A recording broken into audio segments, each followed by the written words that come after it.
महाभारत की कई अज्ञात जानकारियां प्राप्त करने के लिए सब्सक्राइब करें और सभी वीडियो एक ही स्थान पर देखें। शिव ने मोहिनी की ओर देखकर कहा, हे मृगनयनी, तुम मेरी उपेक्षा क्यों कर रही हो? हम तो पहले कभी मिले भी नहीं। त्रिभुवन के सारे महान प्राणी जानते हैं कि मैं ही सबका ईश्वर हूँ। मैंने एक बार ब्रह्मा का 5वां मस्तक अपने नख से काट दिया था। युगों तक मैंने विष्णु की सेवा की है और उनसे अभय प्राप्त किया है। इंद्र, यम, वरुण, कुबेर और अग्नि, सभी लोकपाल मेरी आराधना करते हैं। मैंने ज्ञान और योग के द्वारा मृत्यु पर विजय प्राप्त की है। मेरी आँखों की अग्नि से कामदेव भस्म हो गया था।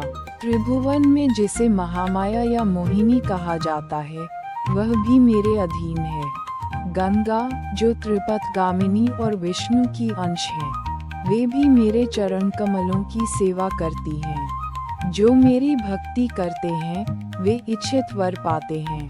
इसलिए हे सुंदरी, अपना अभिमान त्यागो और विनम्रता पूर्वक मुझसे बात करो। यदि तुम मेरी भक्ति करोगी तो तुम्हारी सारी इच्छाएं पूर्ण होंगी और तुम्हें सिद्धि प्राप्त होगी। शिव के सामर्थ्य और गहराई से भरे वचनों को सुनकर मोहिनी ठिठक गईं। उनके चेहरे पर व्यंग्य और आकर्षण का मिश्रित भाव उभरा। चारों ओर एक मायावी वातावरण बन गया। मोहिनी व्यंग्य पूर्वक बोली, हे योगी, अब मैं तुम्हें पहचान गई हूँ। सब तुम्हें महेश कहते हैं। तुम्हारे जप, तप, योग और ज्ञान सब कुछ मौजूद है। तुम्हारे 5 मुख राम नाम का कीर्तन करते हैं। जटाएं हैं, भस्म लगा है, सब कुछ देखा है। मोहिनी बोली, तुम स्वयं को वैरागी कहते हो और तुम्हारी यह छवि सभी को ज्ञात है। लेकिन तुम इस तरह विचलित हो गए हो, ये तुम्हें शोभा नहीं देता। शिव बोले, हे मनोहरा, ध्यान से मेरी बात सुनो। तुम्हारा रूप और सौंदर्य अद्वितीय है। मेरी आँखों ने कभी कामदेव को भस्म कर दिया था। आज वही आँखें तुम्हारे सौंदर्य से मोहित हैं। शिव बोले, तपस्या, जप, योग, ज्ञान और वैराग्य के माध्यम से यदि कोई सच्चा फल प्राप्त होता है तो वह तुम हो। आज मेरी बस एक ही इच्छा है, तुम्हारे पास रहना।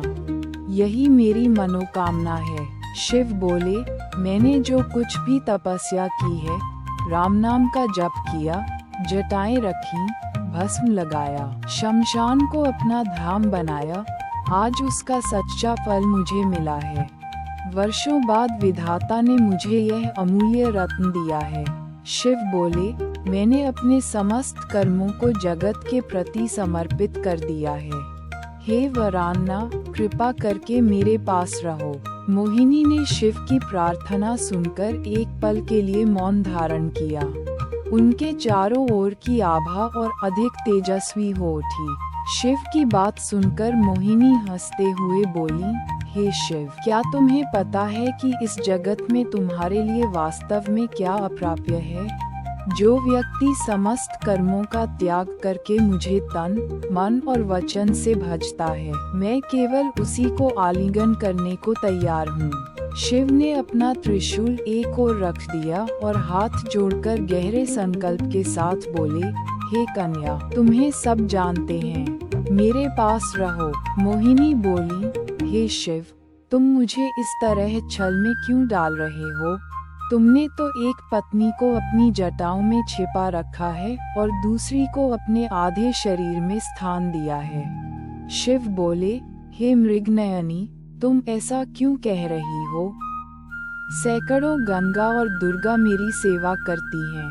शिव ने आगे कहा, हे वरान्ना, कृपया मेरे पास रहो, यही मेरा एकमात्र सांत्वना है। तब मोहिनी धीरे धीरे एक ओर हटने लगी। उनके होंठों पर व्यंग्य की मुस्कान थी। उस मुस्कान के साथ वह शिव को अकेला छोड़कर चली गई। शिव स्तब्ध रह गए, मोहिनी की माया में मोहित होकर। देवता भी मौन होकर उस अनुपम दृश्य को निहारते रहे। शिव मोहिनी की ओर देखकर बोले, हे चारुमुखी, तुम्हारा चले जाना ही सब कुछ नहीं है। ये कहते हुए भूतनाथ ने अपने हाथ में त्रिशूल उठा लिया। तब श्रीनाथ मोहिनी रूप में हल्की मुस्कान के साथ बोले, हे गंगाधर, अब मैं समझ गया हूँ कि तुम्हारा ज्ञान, वैराग्य और त्याग, ये सब तुम्हें ही शोभा देता है। श्रीनाथ मोहिनी रूप में और भी बोले, तुम धैर्य रखो, अपना विषाद छोड़ो और अपने चित्त को स्थिर करो। मैं तुम्हें आलिंगन दूंगा। क्या तुम नहीं जानते, हे विश्वनाथ, मैं सदा अपने भक्तों को अभय देता हूँ। जो भी मेरे पास कुछ मांगता है, मैं उसकी कामना पूरी करता हूँ। विशेषकर पूर्व काल में तुमने मुझसे एक वर मांगा था। मैंने वचन दिया था कि मैं तुम्हें अपने शरीर का आधा भाग दूंगा, इसलिए अब तुम्हारी वह इच्छा पूरी होगी। शिव श्रीनाथ की बात सुनकर धीरे धीरे शांत हो गए।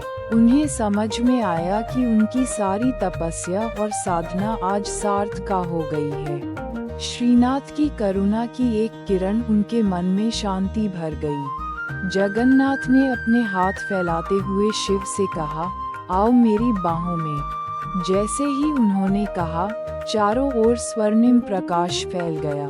उनके आलिंगन के साथ ही दोनों शरीर एक हो गए। शरीर का एक भाग भस्म से लिप्त था और दूसरा भाग चंदन की सुगंध से सुवासित। सिर का एक ओर जटाओं से ढका था और दूसरी ओर खुले बाल बहे जा रहे थे। एक तरफ मुकुट था और दूसरी ओर फन फैलाए हुए सर्प विराजमान था। गले का एक भाग अस्थि मालाओं से सुशोभित था और दूसरी ओर वनमाला से। एक कान में मकर कुंडल और दूसरे में सर्प की कुंडली। एक ओर श्रीवत्स का चिन्ह था और दूसरी ओर विष की आभा।